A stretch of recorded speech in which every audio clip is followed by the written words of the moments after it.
Welcome back to Primetime News. And a special welcome once again to our viewers on onespotmedia.com. The Constitutional Reform Committee, CRC, has reached a consensus to sever ties with the British monarch. At a press conference today, it was announced that the CRC agreed to replace the constitutional monarch with the office of the President of the Republic of Jamaica. But are there attempts to muzzle the media about concerns relating to Canadian Professor Richard Albert's position on the committee? Kelisha Williams was there. First, an update by Chairperson for the Constitutional Reform Committee, Marlene Malahoo Fort, on what the committee has agreed on so far. The committee has arrived at consensus for recommendation, the abolition of the constitutional monarchy. So should the country agree to a referendum that Jamaica should become a republic state, this is what will happen. Once we have abolished the monarchy from our makeup, the makeup of our form of government, it will be replaced by the office of President of the Republic of Jamaica.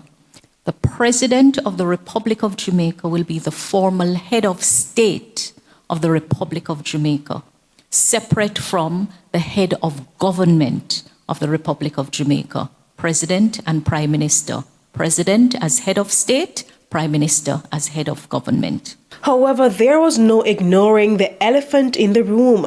Concerns from at least two church groups that Canadian Professor Richard Albert should be removed from the committee because he has a pro-LGBT and pro-abortion bias.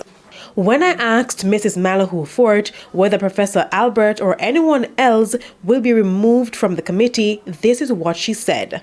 The concerns that have been raised are noted. Concerns are noted. I just want to assure Jamaicans that the work is being done in the best interest of the nation. Mrs. Malahoo Fort continued to stress throughout the press conference that the media should focus on the work of the committee. Then when we asked Professor Albert for a response to the concerns raised by the church groups, this is all he had to say.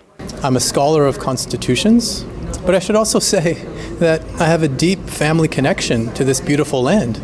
My great-grandfather was born here. My parents met here at school.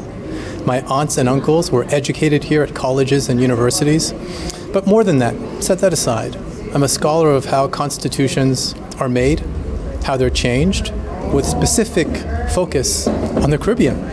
And when I pressed him further, this happened. So none of this made you want to step aside? That's it. Thank you.